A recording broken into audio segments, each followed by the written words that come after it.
আল্লাহ বলেন, ওগো নবীজি, আপনি যাকে ভালোবাসবেন, আপনি যাকে পছন্দ করবেন, তাকে আপনি হেদায়েত দিতে পারবেন না, বরং আল্লাহ তাআলা রব্বুল আলামিন যাকে পছন্দ করবেন, যাকে চাইবেন, তাকেই হেদায়েত দান করবেন। জোরে বলুন সুবহানাল্লাহ। আল্লাহ রাসূলের চাচার ব্যাপারে কথাই শোনালেন। এখন বলেন, আমরা কি হেদায়েত পাবার জন্য আল্লাহর কাছে কি দরখাস্ত করেছিলাম কি? কেউ করেছিলাম কি? কেউ করে নাই। তারপরও আল্লাহ ভালোবেসে আমাদেরকে মুসলিম ঘরে জন্ম দিয়ে হেদায়েতের পথটাকে সহজ করে দিয়েছেন, ঠিক না ভাই? তারপরও কি আমরা কি এটাকে সহজে যেটা পাই সেটাকে মানুষ গুরুত্ব দিতে চায় না। আমার প্রিয় ভাইরা, আল্লাহ রাসূল সাল্লাল্লাহু আলাইহি ওয়াসাল্লাম জিবরাইল চলে গেলেন। এমন সময় একজন ব্যক্তি এসে বললেন, ইয়া রাসূলুল্লাহ, ইয়া হাবিবাল্লাহ, আপনার চাচা ইন্তেকাল করেছে, কিন্তু খুশির খবর হলো এই যে আমি নিজে চোখে দেখেছি আপনার চাচা যখন মৃত্যুবরণ করে তখন মুখটা নড়ছিল বারংবার। আমার মনে হলো নিশ্চয়ই আপনার চাচা মৃত্যুর পূর্বে আপনার ওই বলে দেওয়া কলেমাটা পড়তে পড়তে মৃত্যু হয়েছে। আল্লাহ রাসূল বললেন, হে আমার সাহাবী, শোনো, আমার চাচা মৃত্যুর সময়ে কলেমাটা আমি শুনতে পাই নাই, তার অর্থ হলো আমি গ্যারান্টি দিতে পারবো না। জোরে বলুন সুবহানাল্লাহ। ওই ব্যক্তিটি বললেন, ওগো মুহাম্মদ, আপনার চাচা কলেমা পড়ে নাই, আপনি গ্যারান্টি দিতে পারবেন না, তাহলে আপনার মতো ভাতিজা নবী পেয়ে আবু তালেবের লাভটা কি হলো? কথা কি বোঝা যায়? আপনার চাচা কলেমা পড়েনি, জাহান্নামে যাবে, তাহলে আপনার মতো ভাতিজা নবী পেয়ে আবু তালেবের লাভটা কি হলো?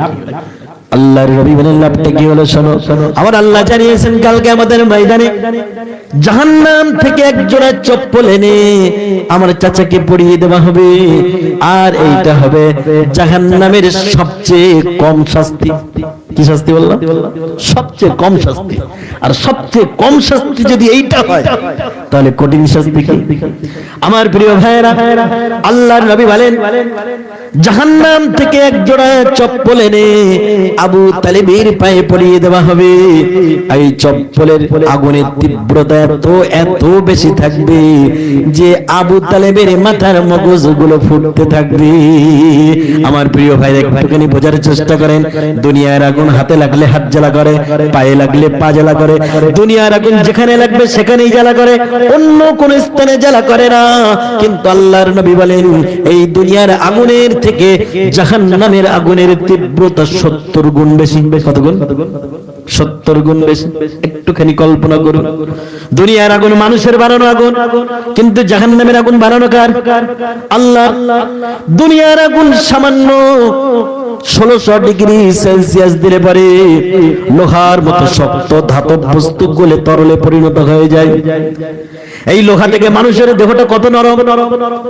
এই দুনিয়ার আগুন থেকে জাহান্নামের আগুন যদি 70 গুণ বেশি হয়ে থাকে তীব্রতা, তাহলে ওই জাহান্নামের আগুন মানুষের গায়ে লাগলে কি অবস্থা হবে একটু কল্পনা করুন। আহারে, আল্লাহ তাআলা রব্বুল আলামিন বলেন, আল্লাতী তাত্তালিউ আলাল আফিদা, তার আগে বলেন জাহান্নামের আগুন, নারুল্লাহিল মুকাদা, জাহান্নামের আগুন কার আগুন? আল্লাহর আগুন। এই আগুনের তীব্রতা এত বেশি, আল্লাহ বলেন আল্লাতী তাত্তালিউ আলাল আফিদা, যেখানে লাগবে সেখান থেকে ওই জাহান্নামের আগুনের তীব্রতা আফিদা, কলিজা পর্যন্ত পৌঁছে যাবে। আপনার হাত লাগলে কলিজা জ্বালা করবে, পায়ে লাগলে কলিজা জ্বালা করবে, আঙুলে লাগলে কলিজা জ্বালা করবে, এত তীব্রতা বেশি। আল্লাহর রাসূল বলেন, ওই সমস্ত আগুন থেকে বাঁচিয়ে সামান্য একটা চপ্পল এনে আমার চাচার পায়ে পরিয়ে দেওয়া হবে। আমার প্রিয় ভাইয়েরা, বলেন তো দেখি, আবু তালিব বিশ্ব নবীকে যে ভালোবাসা দিয়েছিলেন, ওই রকম ভালোবাসা কি আমরা রাসূলকে ভালোবাসতে পারবো? পারবো কি? পারবো না। কিন্তু তারপরও হেদায়েত পান নাই। হেদায়েতের মালিক কে? আল্লাহ। কিন্তু আমাদেরকে কত ভালোবাসে দেখুন।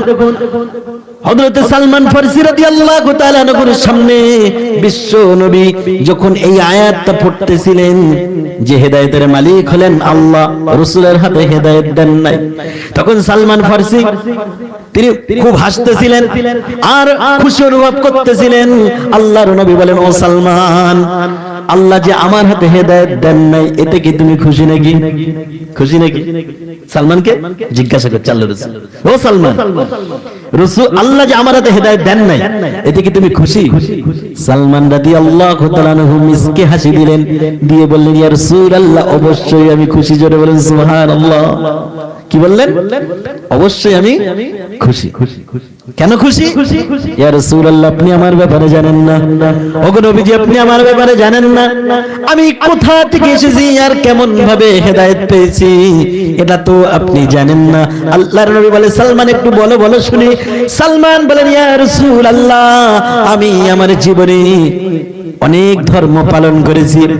আমি খ্রিস্টান ধর্ম পালন করেছি, আমি ছিলাম মূর্তি পূজক, আমি ছিলাম ইহুদি ধর্মের অনুসারী। তিনটি ধর্ম আমার জীবনে আমি পালন করেছি ইয়া রাসূলুল্লাহ।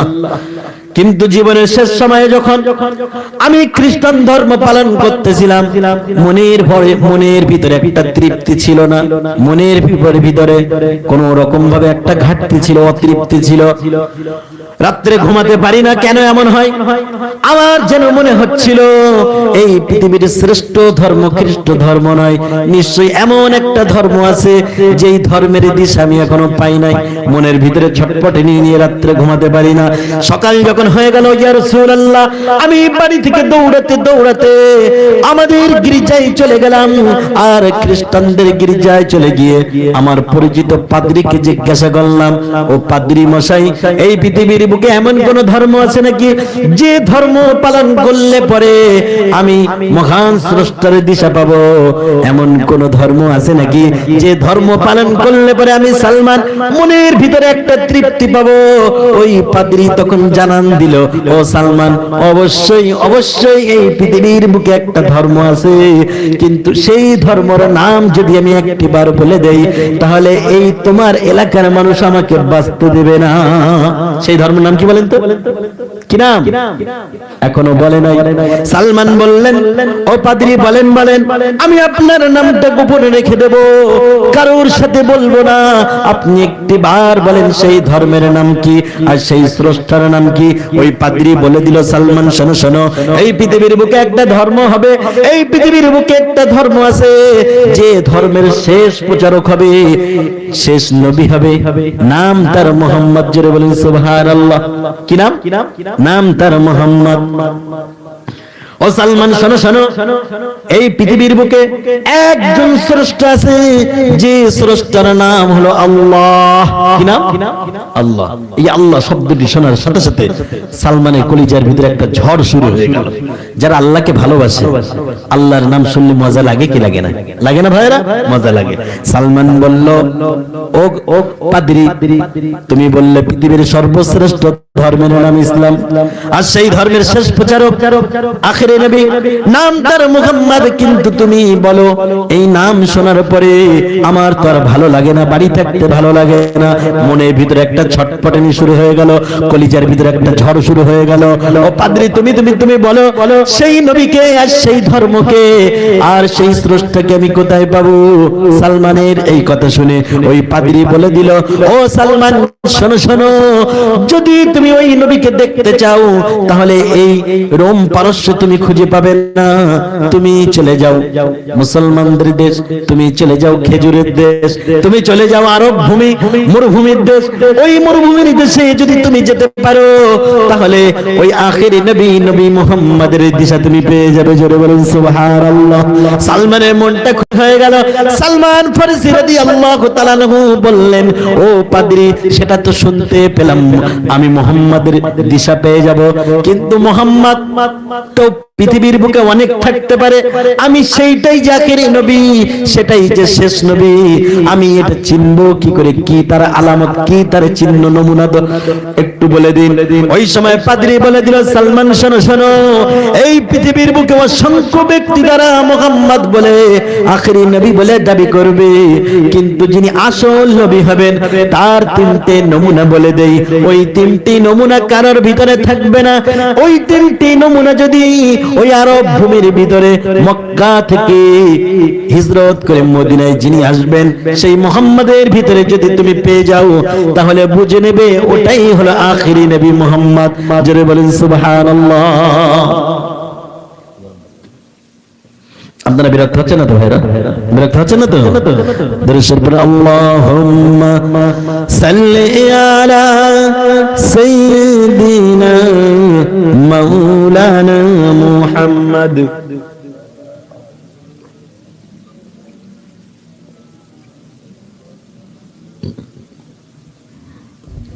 আমার প্রিয় ভাইরা, এবারে হযরত সালমান ফারসির কথা শুনে ওই পাদ্রী বলে দিল, সালমান শোনো শোনো, তিনটি নমুনা দেখবে। প্রথম নম্বর নমুনা হলো আখিরি নবী যিনি হবেন তাকে তুমি প্রথম নম্বর কাজ চেনার জন্য তাকে তুমি হাদিয়া দেবে। কি দেবে? হাদিয়া দেবে। আখিরি নবী সেটা গ্রহণ করবে আনন্দে, আনন্দের সহিত সেটা গ্রহণ করবে ও সালমান। তারপরে তুমি তাকে কিছু সাদগার সম্পদ দেবে। যদি সে গ্রহণ করে তাহলে বুঝে নেবে সে খাঁটি নবী নয়, ভণ্ড নবী। ও সালমান, 3 নম্বর হলো যদি তুমি তাকে চিনতে চাও তাহলে তার পিছনে দেখবে, তার বাহুর পিছন সাইডে দেখবে একটা মোহরে নবুয়ত।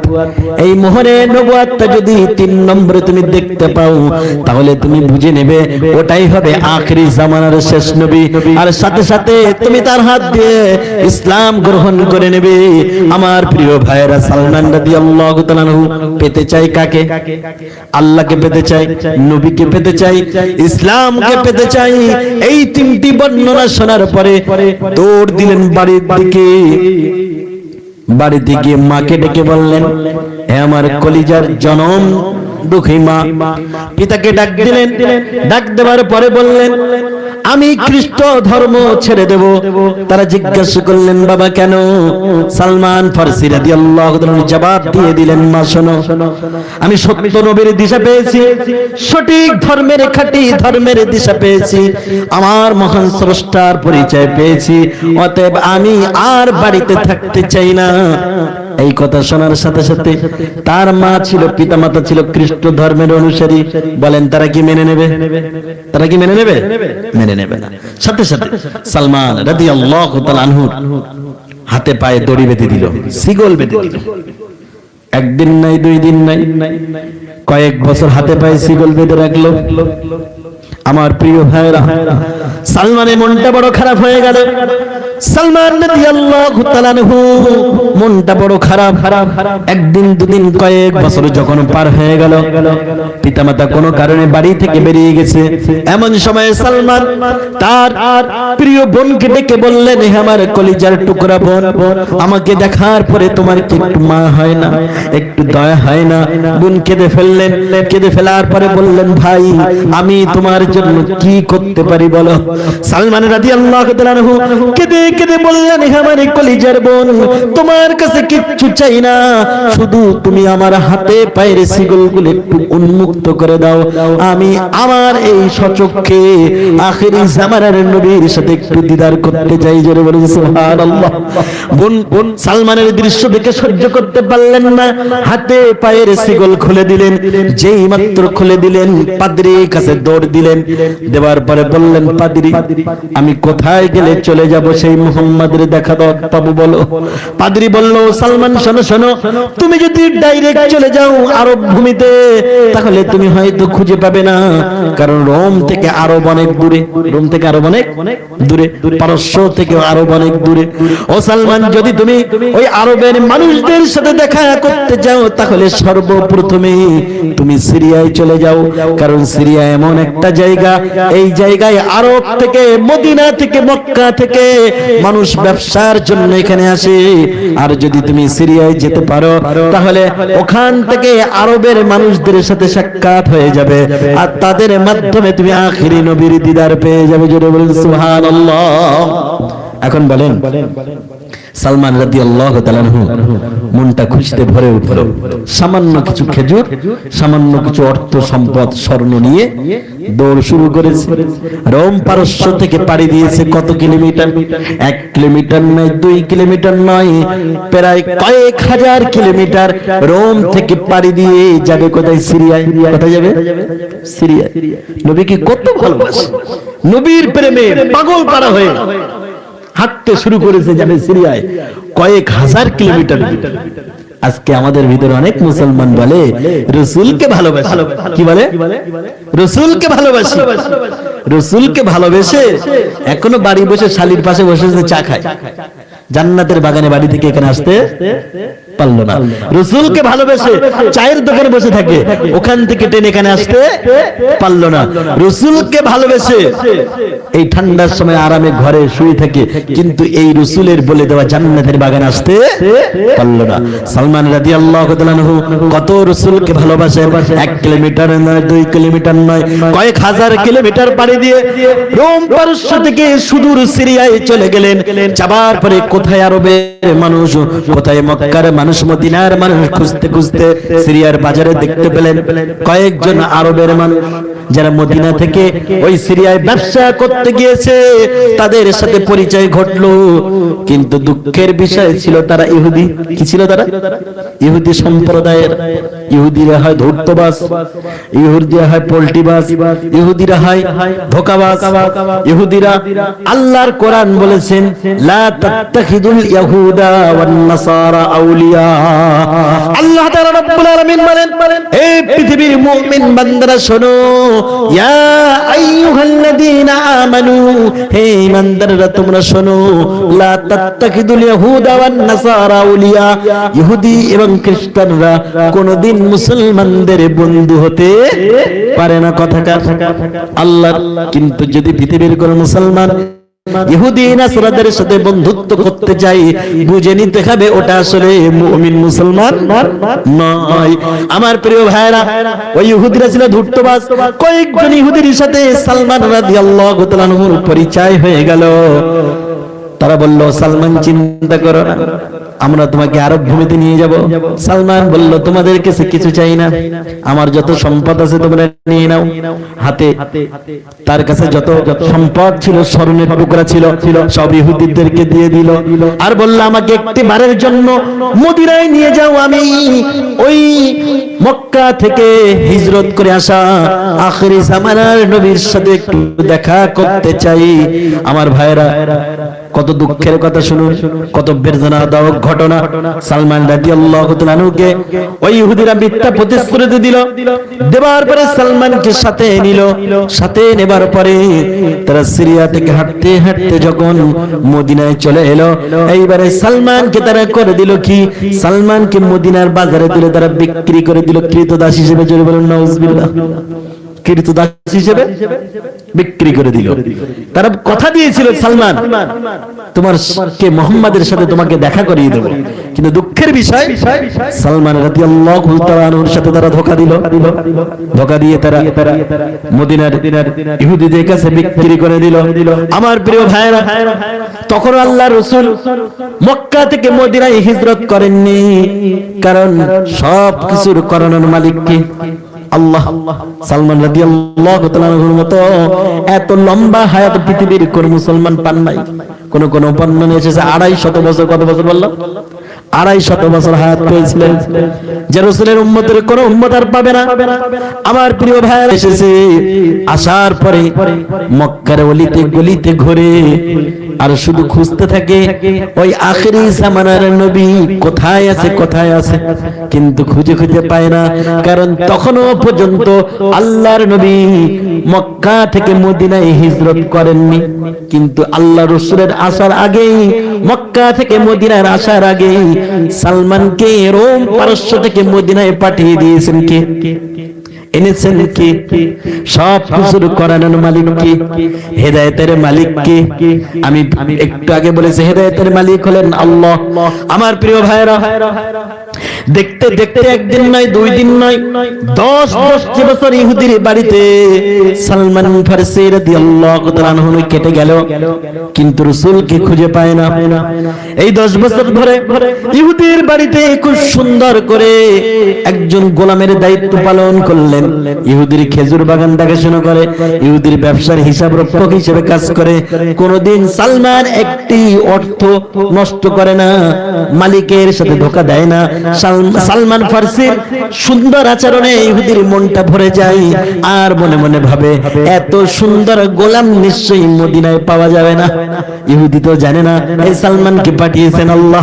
আমার প্রিয় ভাইরা, দেখতে দেখতে দেখতে দেখতে হঠাৎ করে দেখা গেল আল্লাহর রাসূল সাল্লাল্লাহু আলাইহি সাল্লাম মক্কা থেকে আল্লাহর আদেশ পেয়ে মদিনায় হিজরত করলেন। মদিনায় হিজরত করার পরে আইয়ুব আনসারীর বাড়িতে অবস্থান করলেন। আমার প্রিয় ভাইরা, সালমান রাদিয়াল্লাহু তাআলা আনহু রাতের বেলায় কাজ করে, দিনের বেলায় কাজ করে, আর যখন রাত্র গভীর হয় তখন মদিনার অলিতে গলিতে ঘুরে। কাকে খোঁজে বলেন তো দেখি? আখেরি নবী মুহাম্মদ সাল্লাল্লাহু আলাইহি সাল্লামকে খুঁজতে শুরু করেছে, কিন্তু পায় না। আমার প্রিয় ভাইরা, হঠাৎ করে মদিনায় হিজরত করার পরে দেখা গেল একদিন সালমান রাদিয়াল্লাহু তাআলা আনহু খেজুর গাছের উপরে খেজুর পাড়তেছিলেন ইহুদির বাগানে। হঠাৎ করে দেখা গেল ওই সময়ে একজন ইহুদি ওই মদিনার রাস্তা দিয়ে যাচ্ছিলেন, আর চিৎকার দিয়ে দিয়ে বলছিলেন, ও মদিনার ইহুদিরা শোনো, আমাদের কপাল পুড়ে গেছে, কারণ এই মদিনায় মক্কা থেকে একজন নবী, নাম তার মুহাম্মদ, সে আমাদের এখানে হিজরত করেছে, অতএব আমাদের কপাল পুড়ে গেছে। তার ধর্ম মদিনার মানুষ কপাল কবুল করবে, আমাদের ইহুদি ধর্ম ছেড়ে দেবে। ও মদিনার মানুষেরা শোনো, আমাদের কপাল পুড়ে গেছে। এখন বলেন তো, মদিনার মানুষের কপাল পুড়েছে না খুলেছে? খুলেছে। এই কথা যখন সালমান রাদিয়াল্লাহু তাআলা শুনতেছিলেন, আমার প্রিয় ভাইরা, হঠাৎ করে খেজুর গাছে দাঁড়ানো অবস্থায় ইহুদির ওই কথাগুলো সালমান ফারসি রাদিয়াল্লাহু তাআলা কর্ণ কহর ভেদ করে সোজা চলে গিয়েছে কলিজায়। কোথায়? কলিজায়। সালমান ফারসি রাদিয়াল্লাহু তাআলা মুহাম্মদ সাল্লাল্লাহু আলাইহি সাল্লামের নামটা শোনার সাথে সাথে একেবারে পাগল পারা হয়ে গাছ থেকে অজ্ঞান হয়ে, যেমন গাছ থেকে একটা কাঠবিড়ালি নিচে পড়ে, ঠিক ওইভাবে গাছ থেকে নিচে পড়ে গেলেন। জোরে বলেন সুবহানাল্লাহ। রাসূলকে কত ভালোবাসে সালমান। কিছুক্ষণ পরে যখন সালমান রাদিয়াল্লাহু তাআলা হুঁশ ফিরল, ওই ইহুদিকে হাত ধরে বলে, ভাই ইহুদি, তুমি একটু আগে কার নাম যেন নিচ্ছিলে, আর একটিবার বলো। ওই ইহুদি তখন বলে, মদিনার মানুষের কপাল পুড়ে গেছে, তুমি কি শোনো নাই? বলছে কেন? বলছে কারণ এই মদিনার বুকে মক্কা থেকে একজন নবী আবির্ভাব ঘটেছে, মক্কা থেকে মদিনায় হিজরত করেছে, নাম তার মুহাম্মদ। এই কথাটা শোনার সাথে সাথে সালমান রাদিয়াল্লাহু তাআলা কলিজা ফেটে চোখ দিয়ে পানি নির্গত হলো, খুশিতে মনটা ভরে গেল, আনন্দে ডগমগ হয়ে গেল। তখন সালমান বলছে, কি নাম বললে আবার বলো? ইহুদি বলছে মুহাম্মদ। সালমান চিৎকার দিয়ে বলে, ভাই ইহুদি, ওই মুহাম্মাদের কাছে কি আমায় একটু নিয়ে যেতে পারবে? আমি তাকে একটু দেখতে চাই। সুবহানাল্লাহ, আমি তাকে একটু দেখতে চাই। ওই ইহুদি শুনে খুশি হবে না বেজার হবে? বেজার। কি হবে? বেজার হবে, রাগে রাগান্বিত হয়ে গেছে যে সালমান বলে কি। বর্ণনা এসেছে, এই কথা শোনার সাথে সাথে ওই ইহুদি তখন সালমান রাদিয়াল্লাহু তাআলার মুখে সজোরে একটা থাপ্পড় মারলেন, এত জোরে থাপ্পড় মারলেন সালমান রাদিয়াল্লাহু তাআলার বৃদ্ধ মানুষ মাটিতে লুটিয়ে পড়লেন। আস্তে আস্তে উঠে দাঁড়ালেন, দাঁড়ানোর পরে ওই ইহুদির হাতটা ধরলেন, ধরার পরে বললেন, ভাই ইহুদি, তুমি আমার এদিকে একটা থাপ্পড় মেরেছো, যদি সম্ভব হয় আর এ গালে আর একটা থাপ্পড় মারো, কিন্তু তোমার কাছে করজোরে নিবেদন, তুমি একটি বার ওই মুহাম্মাদের ঠিকানাটা আমাকে একটু দিয়ে দাও। সুবহানাল্লাহ। বাড়ি গিয়ে সুবহানাল্লাহ। ভাইরা, সুবহানাল্লাহ বললে কি গুনাহ হবে? গুনাহ হবে কি? সুবহানাল্লাহ বলে নেকি দেবেন কে? আল্লাহ। মানুষ লাভের কথা শুনলে সবকিছু বলে, কারণ মানুষের স্বভাব হলো লাভে লবাই। লাভে কি ভাই? আর বিনা লাভে কেউ তুলো বইতে চায় না। আল্লাহর নবী বলেন, যখন কোন ব্যক্তি একটিবার বলে সুবহানাল্লাহ, ওই ব্যক্তির জন্য জান্নাতে আল্লাহ সাথে সাথে তার জন্য বরাদ্দকৃত জান্নাতে একটি গাছ লাগিয়ে দেন। গাছটা এত বড়, আল্লাহ রাসূল বলেন যদি কোনো ব্যক্তি একটি সুস্থ সবল ঘোড়া নিয়ে ওই জান্নাতের গাছের গোড়া থেকে দৌড় শুরু করে, একটানা 500 বছর দৌড়ানোর পরেও ওই জান্নাতের গাছের ছায়া অতিক্রম করতে পারে না। জোরে বলেন সুবহানাল্লাহ। কত বড় গাছ! আল্লাহর নবী বলেন যখন কোনো ব্যক্তি একটিবার সুবহানাল্লাহ বলে, তখন তার জন্য জান্নাতে আল্লাহ একটি গাছ লাগিয়ে দেন। সুবহানাল্লাহ। আল্লাহর নামে মজা আছে না ভাইরা? মজা আছে তো? যে আল্লাহকে ভালোবাসে, যে জান্নাত পেতে চায়, একজন মুমিন, তার আল্লাহর নাম শুনতে মজা লাগবে কি লাগবে না? লাগবে। এই জন্য একটু আমার সাথে সাথে বলেন তো দেখি, আল্লাহ। আরো জোরে বলেন আল্লাহ আল্লাহ আল্লাহ আল্লাহ আল্লাহ। জপ মন জপ আল্লাহ আল্লাহ আল্লাহ আল্লাহ আল্লাহ। জপ মন জপ আল্লাহ আল্লাহ আল্লাহ। ও নাম জপে জীবন হবে ফুলে ফুলে নূরে উজালা। আল্লাহ আল্লাহ জপ মন, বলেন আল্লাহ আল্লাহ জপ মন জপ আল্লাহ আল্লাহ আল্লাহ। ও নাম জপে আদম নবী পেল গুনাহের মাপি। অগ্নিকুণ্ডে ও নাম ছিল ইব্রাহিমের কাপি। জোরে বলেন মারহাবা, আরো জোরে বলেন মারহাবা। ও নাম জপে আদম নবী পেল গুনাহের মাপি। অগ্নিকুণ্ডে ও নাম ছিল ইব্রাহিমের কাপি। ও নাম জপে নুহের তরি পাড়ায় উর্নি মালা। আল্লাহ আল্লাহ জপ মন জপ আল্লাহ আল্লাহ আল্লাহ। আল্লাহ নাম জপতে মজা লাগে কি লাগে না? নবী ইব্রাহিম আলাইহিস সালাম একটিবার আল্লাহ ডেকে বললেন, ও ইব্রাহিম, আমি তোমাকে খলিল উপাধি দিয়ে দিলাম। খলিল মানে হলো বন্ধু। জিবরাইল ডাক দিয়ে বলেন, ও গো রব্বুল আলামিন, আপনি নবী ইব্রাহিমকে কেন খলিল উপাধি দিলেন একটুখানি বলেন। আল্লাহ বলেন, নবী ইব্রাহিম আমাকে অনেক ভালোবাসে, আমার বন্ধু, তাই তাকে খলিল উপাধি দিয়ে দিলাম। জিবরাইল বলেন, ওগো আল্লাহ, আপনি নবী ইব্রাহিমকে খলিল উপাধি দিলেন, খলিলুল্লাহ ডাক দিলেন, আমি কি একটু দেখতে পারি, একটু যাচাই করতে পারি নাকি যে আপনার নবী আপনাকে কত ভালোবাসে, একটু যাচাই করতে পারি নাকি? আল্লাহ বলেন, যাও জিবরাইল যাও, তোমার যেমন ভাবে মন চাই তুমি সেইভাবে আমার নবীকে একটু যাচাই বাছাই করে এসো। জিবরাইল চলে গেলেন ফকির বেশে। কার কাছে বলেন তো দেখি? নবী ইব্রাহিমের। আজকে শুনছেন আপনারা? কার বাড়ি চলে গেলেন? নবী ইব্রাহিম আলাইহিস সালামের দরবারে। এমন সময় গেলেন নবী ইব্রাহিম আলাইহিস সালাম তখন কয়েক শত ছাগল নিয়ে, 100 ছাগল নিয়ে মরুভূমিতে খাওয়াচ্ছিলেন, ঘাস খাওয়াচ্ছিলেন। এই রকম সময়ে জিবরাইল আলাইহিস সালাম একটি ফকির বেশে তার সামনে চলে গেলেন। গিয়ে গল্প করতে করতে হঠাৎ করে বললেন আল্লাহ। বললেন আল্লাহ। ইব্রাহিম আলাইহিস সালাম বললেন, আল্লাহ বান্দা, তুমি কি বললে? মুখ দিয়ে তোমার কি যেন একটা ব্যক্ত করলে। ওই ফকির বেশে জিবরাইল বলেন, আমি যেটা বলেছি তুমি কি শোনো নাই? বলছে শুনেছি, তারপর আরেকটিবার বলো, কারণ ওই নামটা শুনতে বড় ভালো লাগে। ভালো লাগে কি লাগে না? ওই সময় ওই ফকির বেশে জিবরাইল বললেন, দেখো ওই নামটা আমি আর একবারও বলবো না, আর যদি বলতে হয় তাহলে আমার কিছু দেওয়া লাগবে, ফিরি আর বলবো না। তুমি আমাকে কি দেবে বলো? ইব্রাহিম আলাইহিস সালাম বললেন, দেখো আমার কাছে দেওয়ার মতো কিছু নাই, আছে মাত্র 100 ছাগল, কিন্তু তুমি যদি আরেকটি বার ওই নামটা আমার সামনে মহব্বতের সুরে বলতে পারো, তাহলে আমি তোমাকে দেখো কি একটু উপহার দিই, একটু দেখো। জিবরাইল এবার বললেন আল্লাহ। যেই মাত্র আল্লাহ বললেন, সাথে সাথে নবী ইব্রাহিম খুশি হয়ে 100 ছাগলের ভিতরে 50টি ছাগল জিবরাইলকে উপহার দিয়ে দিলেন। জোরে বলেন সুবহানাল্লাহ।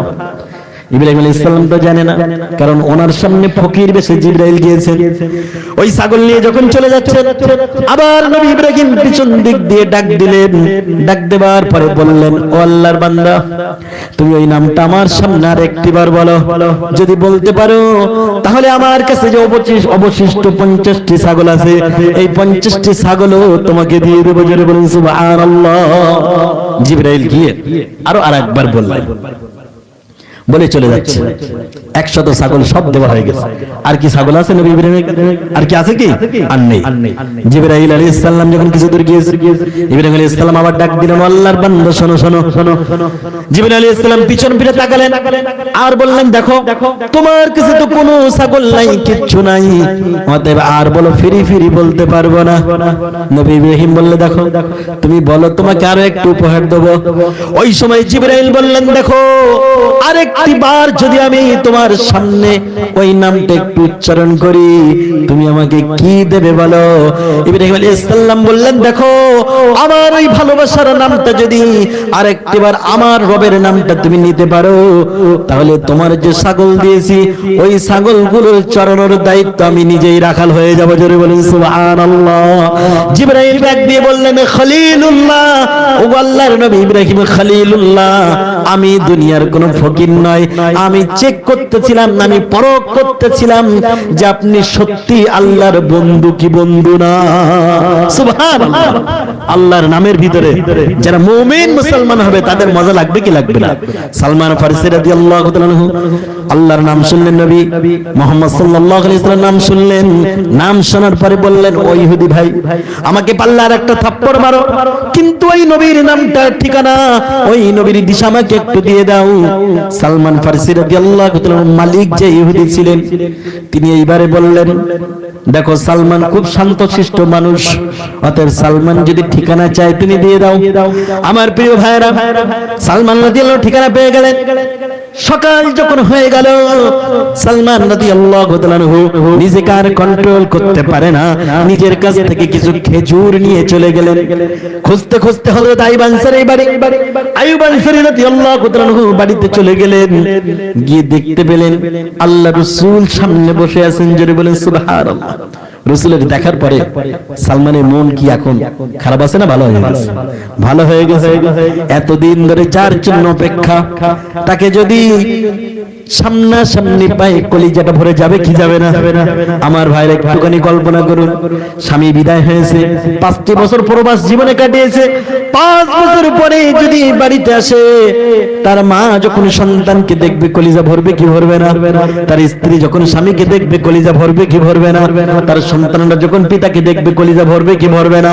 সালমান রাদিয়াল্লাহু তাআলা কয়েক বছর অপেক্ষা করার পরে বিশ্ব নবীকে যখন দেখলেন, কলিজাটা শীতল হয়ে গেল, মনে মনে আল্লাহর শুকরিয়া করলেন, কিন্তু সামনে প্রকাশ করলেন না, কারণ তিনি তো সত্য নবী কিনা এটা যাচাই করতে চান। যারা বলেন ঠিক কিনা? 3টে নমুনার মাধ্যমে সালমান রাদিয়াল্লাহু তাআলা যাচাই করতে চান। এই জন্য প্রথমে দিলেন খেজুর। কয়টি নমুনা বললাম? কয়টি নমুনা বলেছিলাম? 3টি। একটি হলো প্রথমে বলেছিল যে সাদগার মাল খাবে না, আর একটি হলো হাদিয়া গ্রহণ করবে, আর একটি হলো তার ডান বাহুর পিছন সাইডে মোহরে নবুয়ত থাকবে। আমার ভাইরা, সালমান রাদিয়াল্লাহু তাআলা আনহু আল্লাহ রাসূলের সামনে গিয়ে কিছু খেজুর দিলেন, কিন্তু খেজুর দেওয়ার আগে তার তো মন এখন ভরে গেছে। মনটা এখন ভরে গেছে, কারণ রাসূলকে দেখার পরে সালমান রাদিয়াল্লাহু তাআলা মনে হচ্ছে আসমানের চাঁদ সামনে পেয়ে গেছে। সুবহানাল্লাহ। আমি দেখুন, আমার ভাইরা বলেছেন 12টা পর্যন্ত। কটা বললাম? 12টা পর্যন্ত। ওই জন্য কিছু কিছু বিষয় একদম কেটে কেটে সংক্ষেপে করে দিতে হচ্ছে। আপনারা বিরক্ত হচ্ছেন না তো? তারপরেও আবার কিছু কালেকশন করতে হবে, কিছু কালেকশন করতে হবে। এই জন্য আমি সংক্ষেপে করতে চাই। এইটা পুরো পুরো করি। দেখেন, রাসূলকে যখন সালমান রাদিয়াল্লাহু তাআলা দেখেছেন, দেখার সাথে সাথে যেন মনে হয়েছে আসমানের চাঁদ তার সামনে ধরা দিয়েছে। কেন? রাসূলের সৌন্দর্য এত বেশি, এত বেশি, হযরত আয়েশা রাদিয়াল্লাহু তাআলা আনহা বলেন, যে সমস্ত মেয়েরা হযরত ইউসুফ আলাইহিস সালামকে দেখার পরে আঙুল কেটে ফেলেছিলেন, ওই সমস্ত নারীরা যদি আমার প্রিয় স্বামী আখেরি নবী মুহাম্মদ সাল্লাল্লাহু আলাইহি সাল্লামকে দেখতেন, তাহলে তারা শুধু আঙুল কাটতেন না, বরং তাদের কলিজাটাও পর্যন্ত কেটে ফেলতেন। জোরে বলুন সুবহানাল্লাহ। কত সুন্দর দেখতে। হযরত আয়েশা রাদিয়াল্লাহু তাআলা গভীর রজনীতে একবার রাসূলের সাথে একবার ঘরের ভিতরে বসা, এমন একটি ঘর যে ঘরের চাল নাই। আপনাদের এই মসজিদে কি চাল আছে? এখনো চাল হয় নাই। এমন একটা ঘরের ভিতরে চাটনি রাত্রে বসে হযরত আয়েশা রাদিয়াল্লাহু তাআলা আর রাসূল করিম সাল্লাল্লাহু আলাইহি সাল্লাম দুইজন স্বামী স্ত্রী গল্প করছেন, মজা করছেন। আল্লাহ রাসূল লক্ষ্য করলেন হযরত আয়েশা একবার রাসূলের দিকে তাকায় আর একবার আসমানের চাঁদের দিকে বারংবার তাকায়। আল্লাহর নবী বললেন, আয়েশা রে শোনো, আমি দেখলাম, লক্ষ্য করলাম তুমি একবার আমার দিকে তাকাও আর একবার আসমানের চাঁদের দিকে তাকাও, কি কারণ বলো তো দেখি।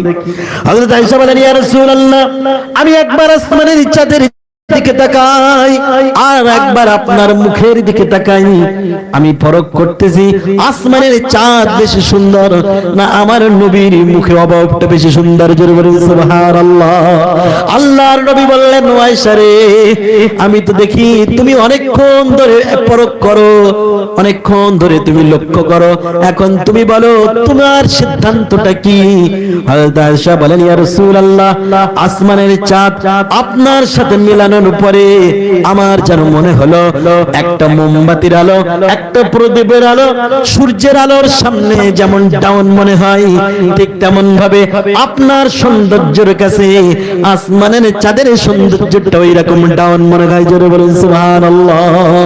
আমার প্রিয় ভাইরা, রাসূলকে দেখার পরে সালমান রাদিয়াল্লাহু তাআলা খুশিতে আত্মহারা হয়ে গেলেন। সালমান বললেন, ওগো মুহাম্মদ, আপনার জন্য আমি কিছু হাদিয়া নিয়ে এসেছি, খেজুর নিয়ে এসেছি। আল্লাহর নবী বললেন, সালমান, যদি তুমি আমার জন্য হাদিয়া নিয়ে আসো তাহলে আমি আল্লাহর রাস্তাটাকে গ্রহণ করলাম। সালমান রাদিয়াল্লাহু তাআলা বুঝতে পেরেছে প্রথম নম্বর নমুনা খেটেছে না খাটে নাই। খাঁটি নবী যিনি হবেন তিনি হাদিয়া গ্রহণ করবেন, প্রথম নম্বরে খেটে গিয়েছে সালমান রাদিয়াল্লাহু তাআলা। একই দিনই তো তিনটে পরীক্ষা হয় না, এই জন্য সালমান রাদিয়াল্লাহু তাআলা চলে গেলেন বাড়িতে। ইহুদির বাড়িতে কাজ করে, কিন্তু মনটা এখন কোথায়? রাসূলের দরবারে।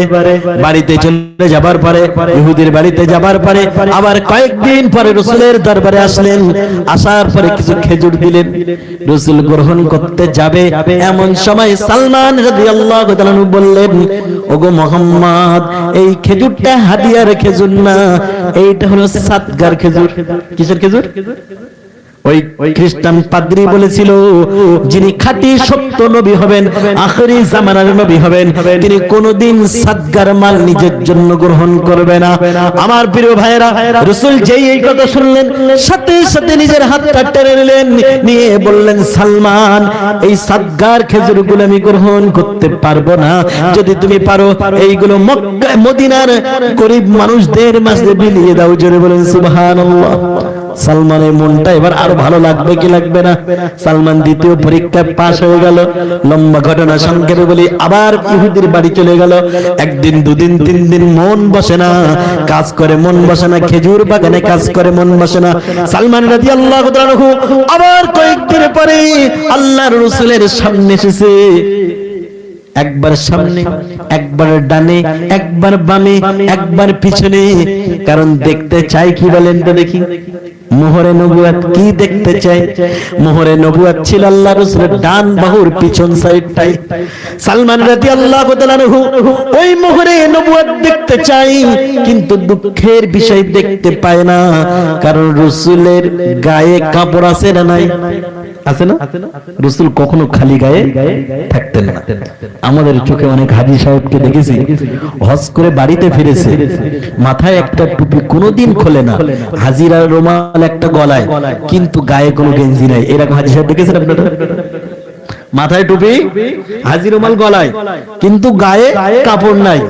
এদিক থেকে দেখা যাচ্ছে লুঙ্গি ঢিল হতে হতে হতে তো নাভি পর্যন্ত দেখা যাচ্ছে। নাভি দেখা যাবে মানে কি ফরজ তরক হবা, কিন্তু মাথায় কি আছে? হাজি রুমাল। কারণ ও শুনেছে যে হাজি হলে মাথা ঢাকতে খালি করতে নেই, ওই জন্য নাভি আলগা হয় হোক, ফরজ তরক হয় হোক, মাথা মানে ঘটনা কেমন?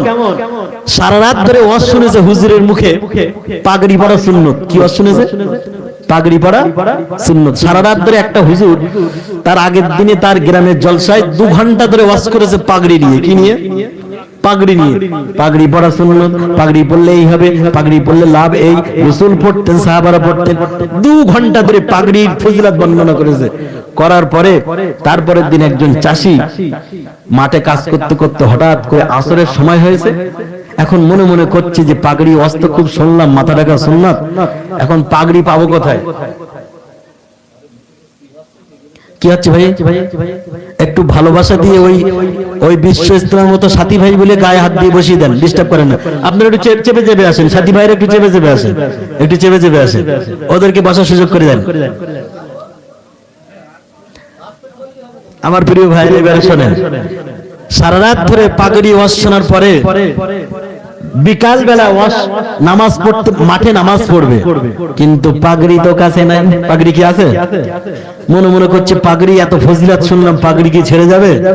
করেছে কি, লুঙ্গি একটা পরা ছিল, গেঞ্জি একটু ঢিল ছিল, গেঞ্জি ঢিল থাকার কারণে মনে করছে জায়গাটা ঠিক মতো ঢাকা পড়বে, অসুবিধা হবে না, লুঙ্গিটা খুলে ফেলেছে, খুলে মাথায় পাগড়ি বেঁধেছে। ধরেছে কি সুন্নাত? কি ধরেছে? গেছে কি ফরজ চলে গেছে। হাঁটু যে আলগা, ফরজ কি আছে না গেছে? গেছে। কারণ ও মাথা ঢাকতে গিয়ে ফরজ শেষ। এইরকম বোকা মুসল্লু আছে, আছে না ভাইরা? তো কিছু হাজি সাহেব তারা ওই মাথা ঢেকে কিন্তু নাভি আলগা করে। কি আলগা করে? নাভি আলগা করে। এটা একদম ঠিক নয়। রাসূলের সুন্নাত মাথা ঢাকাও যেমন সুন্নাত, নিজের দেহটাকেও ঠিকঠাক ভাবে ঢেকে রাখা। এখন যুবকদের দেখবেন একটু দেহ ভালো হলেই আমাদের মতন ভুড়ি টুড়ি এরম আছে, এরম না, মনে করেন একটু 6 প্যাক, বুঝেন তো, মানে বুকের সামনে পেটের সামনে কয়েকটা ভাঁজ পড়েছে, যাকে আধুনিক ভাষায় বলে 6 প্যাক। ওই রকম হলে দেখা যাচ্ছে মেলায় গিয়ে বিভিন্ন জায়গায় গিয়ে সামনে বোতাম খুলে দেয়, দিয়ে আবার ভিডিও করে, মানে মেয়েদেরকে দেখাতে চায় দেখো তুমি যেমন খোঁজো আমার তা আছে। জোরে বলো নাউজুবিল্লাহ। কথা কি বোঝা যায়? মানে সামনের বোতাম জামার পিছন তলার কথা বলছি না, শুটের কথা বলছি। জামার সামনের বোতাম খুলে দেয়, দিয়ে 6 প্যাক দেখাতে যায় যে আমার বডি দেখো। কিন্তু রাসূল ওটাও নিষেধ করেছে, তুমি তোমার বডিটা ঢেকে রাখো। এত ইগো একটু কমান তো ভাই। আমার প্রিয় ভাইরা, সালমান রাদিয়াল্লাহু তাআলা আনহু আল্লাহর রাসূলের ডানে ঘরে, বামে ঘরে, পিছনে ঘরে। কারণ সালমানের বড় মনের ইচ্ছা হলো আমি রাসূলকে যদি একবার এই মুহাম্মাদের ভিতরে একবার যদি তার ডান বাহুর পিছন সাইড একটু মোহরে নবুয়ত দেখতে পাই, তাহলে আমি বুঝে নেব এটাই হলো আখিরি জামানার সত্য নবী। জোরে বলুন সুবহানাল্লাহ। এই জন্য একবার ডানে, একবার বামে, একবার পিছনে, কিন্তু মুখে বলতে পারে না যে রাসূল আমি কি দেখতে চাই। আমার প্রিয় ভাইরা, আল্লাহ রাসূল সাল্লাল্লাহু আলাইহি সাল্লাম সালমান রাদিয়াল্লাহু তাআলা আনহুর এদিকে, সালমান রাদিয়াল্লাহু তাআলা আনহুর মনের ইচ্ছা বুঝতে পেরেছে। এবারে চিৎকার দিয়ে রাসূল বললেন, নগো সালমান, তুমি যেটা দেখো না আমি সেটা দেখি, দেখাই কে? ওগো সালমান, তুমি যেটা শোনো না সেটা আমি শুনি, শোনাই কে? আল্লাহ। ওগো সালমান, আমি বুঝতে পেরেছি তুমি আমার সামনে, আমার ডাইনে, আমার বামে, আমার পিছনে কেন ছোটাছুটি করো?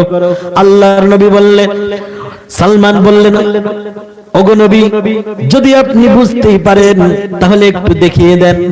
আল্লাহর নবী আস্তে করে পিছনের কাপড়টা একটু উন্মুক্ত করে দিলেন। যেই মাত্র উন্মুক্ত করে দিয়েছে, সালমান রাদিয়াল্লাহু তাআলা আনহু দেখার সাথে সাথে চিৎকার দিয়ে বুঝতে পেরেছে আর বলেছে, ওগো রাসূলুল্লাহ, এতদিন আমার মনে সন্দেহান ছিল যে আপনি সত্য নবী কি নবী না, কিন্তু 3টে পরীক্ষায় আপনি 100-এ 100 পেয়ে উত্তীর্ণ হয়েছেন। আমার সামনে এখন প্রমাণিত হলো আপনি আখিরি জামানার সত্য নবী। নবী, জোরে বলেন সুবহানাল্লাহ।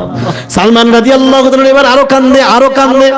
আল্লাহর নবী বললেন, ওগো সালমান, তুমি এতদিন বুঝতে পারো নাই আমি সত্য নবী কি নবী না, এই জন্য তিন দিন আমার কাছে এসে পরীক্ষা করেছো, কিন্তু আজকে যখন বুঝতে পেরেছো আমি সত্য নবী, তবে আরো কান্দো কেন বেশি বলো তো সালমান?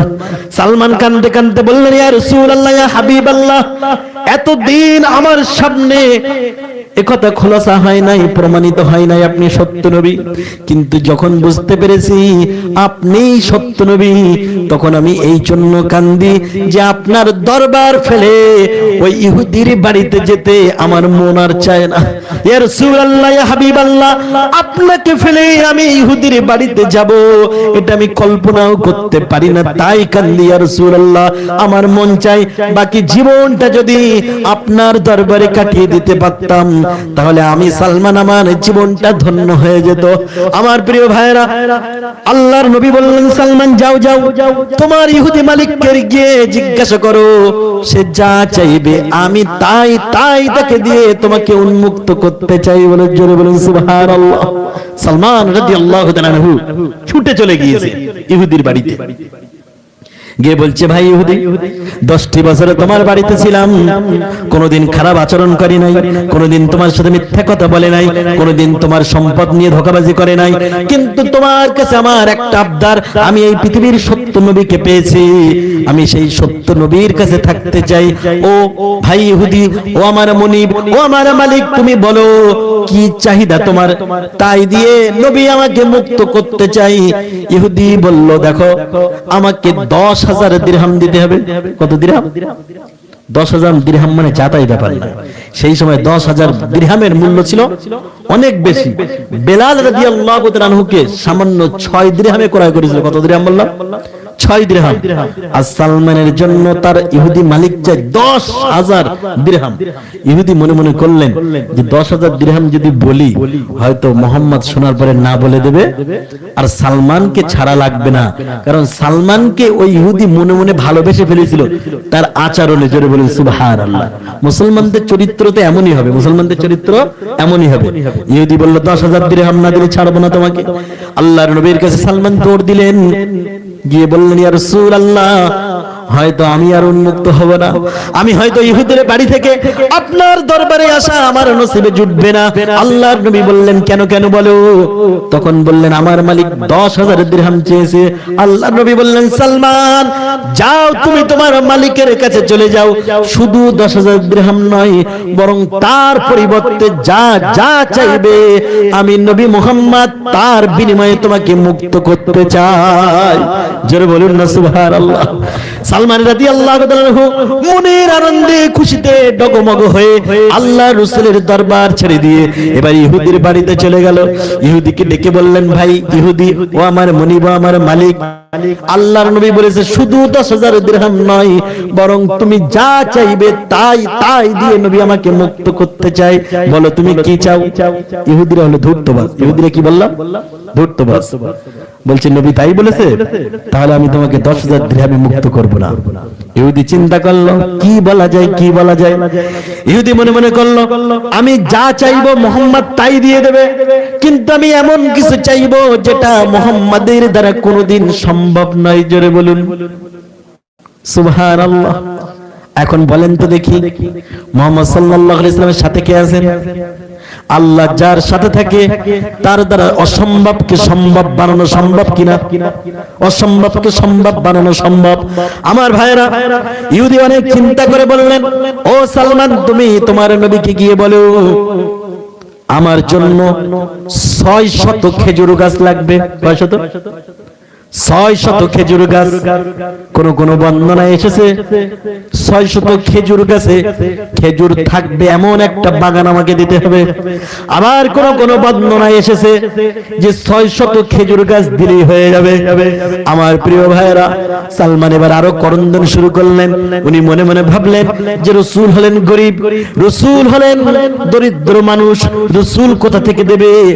কিন্তু সালমান কাঁদতে কাঁদতে আবার রাসূলের বাড়িতে চলে গেলেন, গিয়ে বললেন ইয়া রাসূলুল্লাহ মনে হয় আমার মুক্ত জীবন হবে না, ইয়া রাসূলুল্লাহ মনে হয় আমার ইহুদির বাড়ি থেকে আপনি কোনোদিন মুক্ত করতে পারবেন না। আল্লাহর নবী বললেন সালমান কেন, কি হয়েছে বলো? সালমান বললেন ইয়া রাসূলুল্লাহ ওই ইহুদি বলেছে 600 খেজুর গাছে লাগিয়ে ওই খেজুর গাছের খেজুর বিশিষ্ট খেজুর গাছ দিতে হবে। এখন বলেন তো দেখি, একটা খেজুর গাছের আটি লাগানোর পরে, বীজ লাগানোর পরে প্রায় 1.5 মাস লেগে যায় খেজুর গাছের গাছ হতে, যারা বলেন ঠিক কিনা?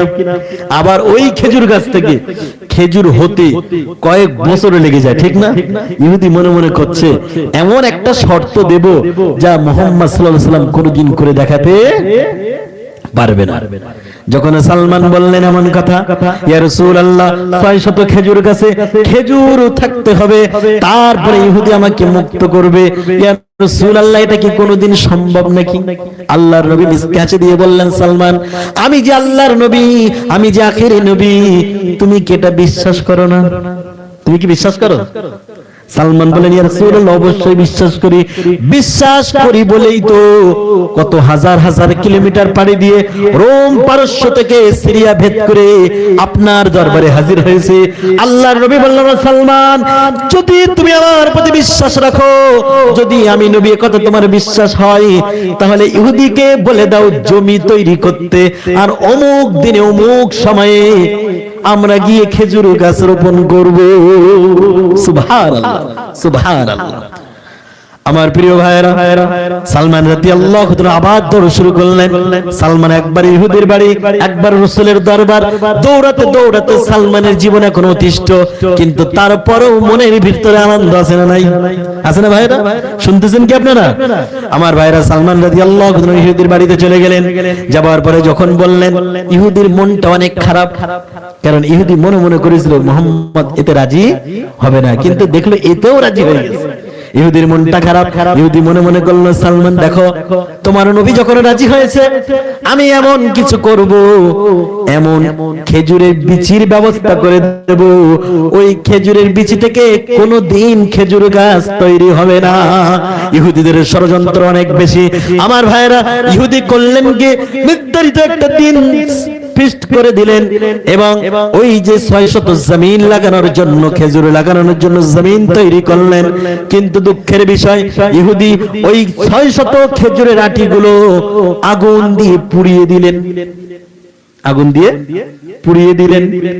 ইহুদি ভাবছেন এমন ভাবে আগুন দিয়ে পুড়িয়ে দেব যাতে করে এই খেজুরের আটি থেকে কোনোদিন গাছে রূপান্তরিত হবে না, অঙ্কুরোদ্গম হবে না, আর কোনোদিন সালমানকে মুক্ত করা লাগবে না। আমার প্রিয় ভাইরা, নির্ধারিত দিন যখন হয়ে গেল, আল্লাহর নবী সাল্লাল্লাহু আলাইহি ওয়াসাল্লামের দরবারে সালমান রাদিয়াল্লাহু তাআলা চলে আসলেন। চলে আসার পরে ক্রন্দন শুরু করলেন। আল্লাহর নবী বলেন সালমান তুমি কাঁদো কেন? আল্লাহর নবীর এই প্রশ্নের জবাবে সালমান বললেন ইয়া রাসূলুল্লাহ, ইয়া হাবিবাল্লাহ, আপনি তো জানেন না ইহুদির ষড়যন্ত্র, কারণ ইহুদি আপনার দ্বারা যে খেজুরের আটি দিয়ে গাছ লাগাতে চাই, ওই খেজুরের আটিগুলো ইহুদি পুড়িয়ে দিয়েছে। বলেই কেঁদে ফেললেন আর বললেন ইয়া রাসূলুল্লাহ ওই পুড়ে যাওয়া আটিতে গাছ কেমনে হবে, আমি এই চিন্তা করে কাঁদতেছি।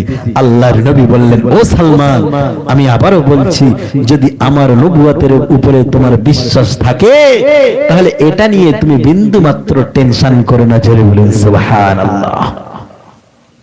আমার প্রিয় ভাইরা, আল্লাহ রাসূল সাল্লাল্লাহু আলাইহি সাল্লাম সাহাবায়ে কেরামদেরকে নিয়ে আসর নামাজের পরে ইহুদির বাড়িতে চলে গেলেন। ইহুদির বাড়িতে চলে যাবার পরে ইহুদিকে ডাক দিয়ে বললেন ও ইহুদি, তোমার খেজুর গাছ লাগানোর জমিন কোথায় বলো?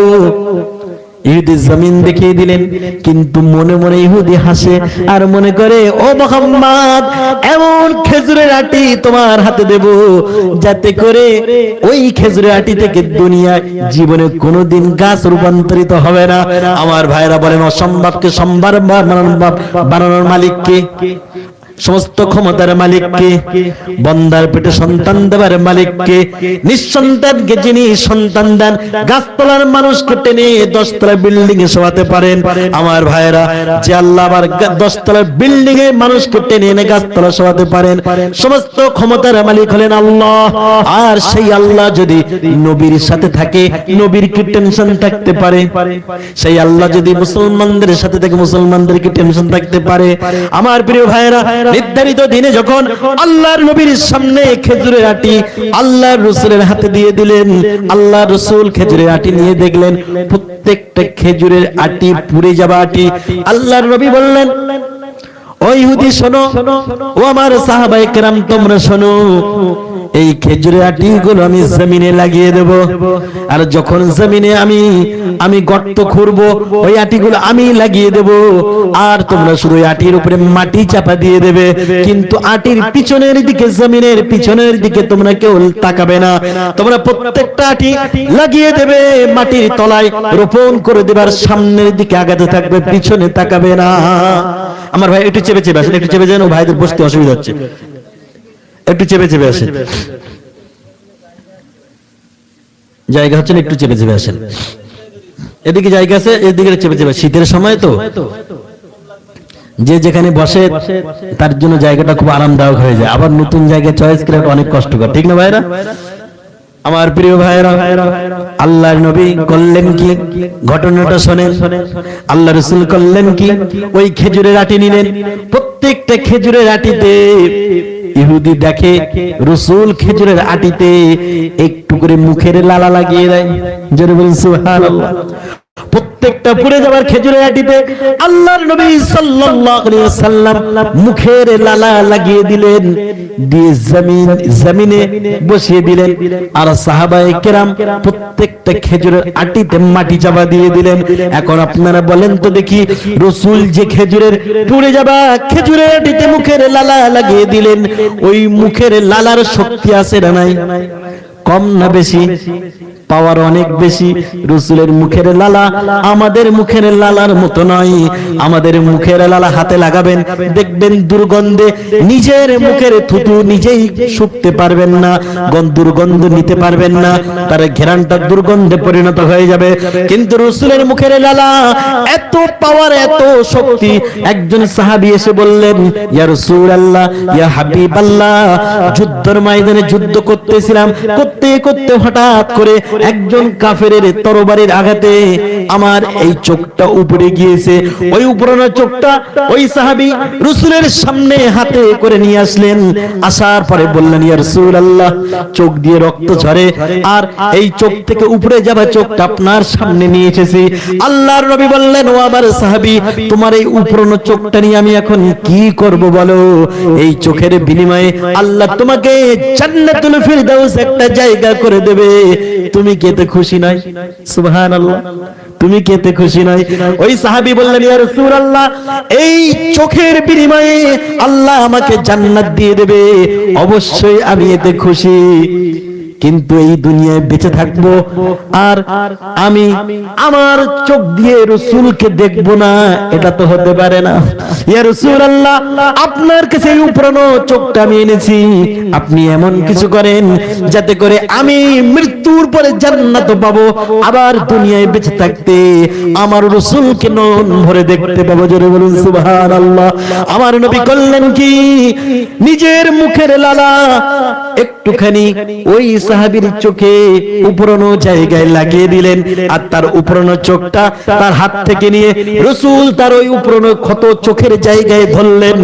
আমার প্রিয় ভাইরা, বন্দনাকারী লেখেন, যেমন ভাবে চুম্বকের পাশে লোহা ধরলে পরে ওই লোহাটা চুম্বক টেনে নেয়, ঠিক সেইভাবে ওই সাহাবীর উপরানো চোখটা আল্লাহ রাসূল মুখের লালা যেই লাগিয়ে সামনে ধরলেন, সাথে সাথে ওই সাহাবীর চোখের জায়গায় ঠিক ঠিকঠাক ভাবে বসে গেল। জোরে বলুন সুবহানাল্লাহ। ওই সাহাবী বলেন, ইয়া রাসূলুল্লাহ, ইয়া হাবিবাল্লাহ, এই চোখ দিয়ে আগে যেমনটি দেখতাম আপনার মুখের লালা লাগানোর উপরে তার থেকে আরো 100 গুণ বেশি এখন দেখতে পাচ্ছি। সুবহানাল্লাহ, সুবহানাল্লাহ। রাসূলের মুখের লালার ঘটনা যদি একটু একটু করে বলি, তাহলে এই 12টা কেন একটা বাজলো শেষ করা। আপনারা জানেন আবু বকর সিদ্দিক রাদিয়াল্লাহু তাআলা আনহু পায়ে যখন সাপের কামড় দিল গারে হেরা পর্বতে, হেরা নয় সওর পর্বতে, তখন আল্লাহর রাসূল ঘুম থেকে উঠে কি করেছিলেন? নিশ্চয় ঘটনা জানেন। কেবলমাত্র মুখের লালা লাগিয়ে দিয়েছিলেন, ঠিক না ভাইরা? সাথে সাথে আবু বকর রাদিয়াল্লাহু তাআলা সমস্ত সাপে কাটার যন্ত্রণা নিমিষেই উধাও হয়ে গিয়েছিল। সুবহানাল্লাহ। যে রাসূলের মুখের লালার এত পাওয়ার, আল্লাহর নবী করলেন কি, ইহুদির হাত থেকে খেজুরের আটিটা নিয়ে তাতে একটু মুখের লালা লাগিয়ে দিলেন। আমার প্রিয় ভাইরা, লালা লাগানোর পরে আল্লাহ রাসূল জমিনে যেই মাত্র লাগিয়ে দিলেন, লাগানোর পরে দেখা গেল মাটিতে চাপা দিলেন। চাপা দেওয়ার পরে সাহাবায়ে কেরামদেরকে বললেন, তোমরা পিছনের দিকে কেউ তাকাবে না, মাটি দিয়ে ঢেকে দেবে আটিটা। ইহুদি মনে মনে হাসে আর ভাবে, মুহাম্মদ তুমি যতই ওই মুখে লালা লাগাও ওই আটিটা পুড়ে যাবা, ওটা দিয়ে কোনোদিন অঙ্কুরোদ্গম হবে না। ইহুদি তো আল্লাহর নবীর মুজিজা সম্পর্কে কোনো ধারণা নেই, আছে কি? নেই। আমার ভাইরা, আল্লাহ রাসূল প্রত্যেকটা আটি যখন লাগানো হয়ে গেল, দেখতে দেখতে 600 আটি লাগানো হয়ে গেল। লাগানোর পরে আল্লাহ রাসূল ওই ইহুদিকে ডাক দিলেন আর সমস্ত সাহাবায়ে কেরামদেরকে বললেন, ও আমার সাহাবারা, শোনো শোনো, এবারে তোমরা সকলে একই সাথে একটু পিছনের দিকে নজর করো। আমার ভাইরা, আল্লাহ রাসূলের সাথে ওই ইহুদি পিছনের দিকে তাকালেন। যেই মাত্র তাকালেন, তারা দেখতে পেল ওই প্রত্যেকটি খেজুরের আটি থেকে লম্বা লম্বা 1 বিঘতের উপরে খেজুর গাছে পরিণত হয়ে গেছে। জোরে বলুন সুবহানাল্লাহ, আরো জোরে বলুন সুবহানাল্লাহ। আল্লাহ সাথে থাকলে নবীর মুজিজা খাটবে কি খাটবে না? ইহুদি এই দৃশ্য দেখে আল্লাহ রাসূলের সামনে লুটিয়ে পড়লেন আর ভাবলেন, মুহাম্মদ, আমি মনে করেছিলাম এ থেকে কোনোদিন খেজুরের গাছ তৈরি হবে না। ওগো মুহাম্মদ সাল্লাল্লাহু আলাইহি ওয়াসাল্লাম, আজকে যে মুজিজা আপনি দেখালেন, শুধু সালমানের বিশ্বাস নয়, আমারও বিশ্বাস হয়ে গিয়েছে যে আপনিই সত্য নবী। সুবহানাল্লাহ। ইহুদি লুটিয়ে পড়লেন। লুটিয়ে পড়ার পরে বললেন, ওগো মুহাম্মদ, ওগো আখিরে জামানার নবী, নবী মুহাম্মদ সাল্লাল্লাহু আলাইহি ওয়াসাল্লাম, শুধু সালমানকে মুক্ত করলাম না, শুধু সালমানকে নিয়ে যাবেন এমনটি নয়, বরং আমাকেও আপনার দরবারে খাদিম হিসেবে কবুল করে নেন। জোরে বলুন সুবহানাল্লাহ। আমার প্রিয় ভাইরা, রাসূলকে এই ঘটনা সালমান শোনাচ্ছিলেন আর ওই আয়াতের ব্যাখ্যা শুনে মনে কি আছে আপনাদের? মিসকি মিসকি হাসি দিচ্ছিলেন। আল্লাহর নবী বললেন, ওগো সালমান, এই আয়াতের মানে শুনে, এই আয়াত শুনে কেন তুমি মিসকি মিসকি হাসো বলো? সালমান বলেন, ইয়া রাসূলুল্লাহ, আমি সেই রোম পারস্য থেকে মদিনায় চলে এলাম, আমাকে হেদায়েত দিলেন কে? হেদায়েত দিলেন আল্লাহ। ওগো রাসূল, আমি যখন শুনলাম এই আয়াতে কারিমার ভিতরে যে আল্লাহ হেদায়েতের দায়িত্ব নিয়েছেন, আপনাকে দেন নাই, তখন আমি এই জন্য মনে মনে খুশি হলাম আর আল্লাহ শুকরিয়া জ্ঞাপন করলাম। ইয়া রাসূলুল্লাহ, আপনি একটু মনে মনে কল্পনা করুন, আল্লাহ যদি হেদায়েতের দায়িত্বটা নিজ কুদরতি হাতে না রেখে আপনাকে দিতেন, আপনি কি করতেন? বলেন তো কি করতেন? আল্লাহর নবী চুপ হয়ে গেলেন। সালমান বলেন, ইয়া রাসূলুল্লাহ, আল্লাহ তাআলা রব্বুল আলামিন যদি হেদায়েতের দায়িত্বটা আপনাকে দিতেন, তাহলে আপনি সর্বপ্রথমে আপনার চাচাকে হেদায়েত দিতেন, আপনি সর্বপ্রথমে আপনার আহলে বায়াত, আপনার রক্তের সম্পর্কিত আত্মীয় স্বজনকে ডেকে ডেকে হেদায়েত দিয়ে দিতেন। ইয়া রাসূলুল্লাহ, হেদায়েতের মালিক যদি আল্লাহ আপনাকে দিতেন, তাহলে আপনি প্রথমে কুরাইশ বংশের প্রত্যেকটা মানুষকে হেদায়েত দিয়ে দিতেন, তারপরে মক্কার মানুষদেরকে হেদায়েত দিয়ে দিতেন।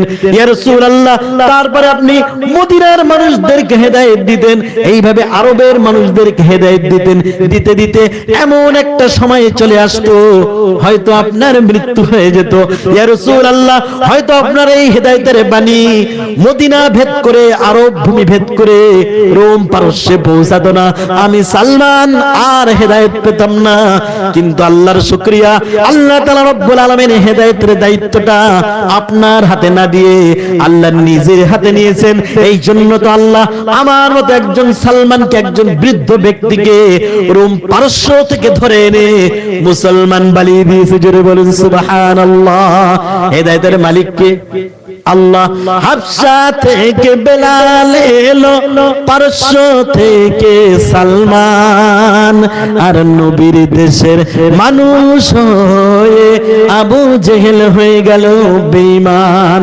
আমার ভাইরা, হাবশা কত দূর, পারস্য কত দূর, সেখান থেকে সালমান এসে মুসলমান হয়ে গেল, হাবশি থেকে বেলাল এসে মুসলমান হয়ে গেল। হেদায়েত দেবার মালিক হলেন আল্লাহ। আপনারা দেখবেন মসজিদের পাশে বাড়ি, কিন্তু ফজরের নামাজে আসে না।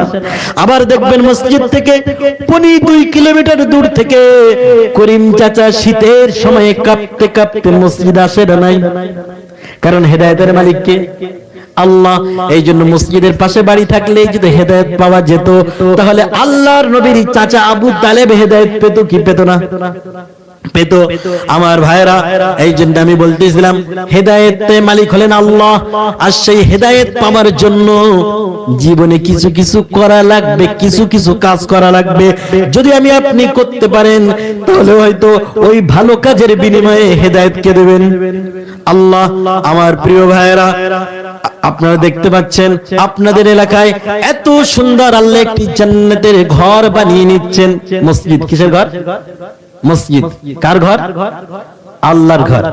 এমন একটি ঘর বানিয়ে নিচ্ছেন, এই ঘরে নামাজ কিয়ামত পর্যন্ত হবে। যতদিন এই পৃথিবী বেঁচে থাকবে, যতদিন এই পৃথিবী অবশিষ্ট থাকবে, যতদিন এই দুনিয়ার বাজার ভঙ্গ না হবে, ততদিন এই মসজিদে প্রতিষ্ঠিত থাকবে।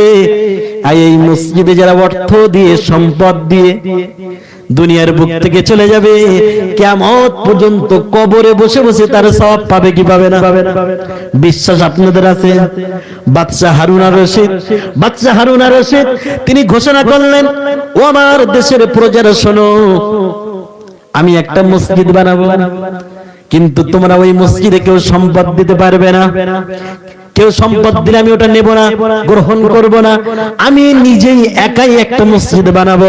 কারণ আল্লাহর নবী বলেছেন, যে ব্যক্তি এই দুনিয়ার বুকে একটা মসজিদ বানাবে, মান বানা মাসজিদাল লিল্লাহি বাইতান ফিল জান্নাহ, আল্লাহর নবী বলেছেন যে ব্যক্তি একটি মসজিদ বানিয়ে দেবে, ওই ব্যক্তির জন্য আল্লাহ জান্নাতে একটা ঘর বানিয়ে দেবে। জোরে বলুন সুবহানাল্লাহ।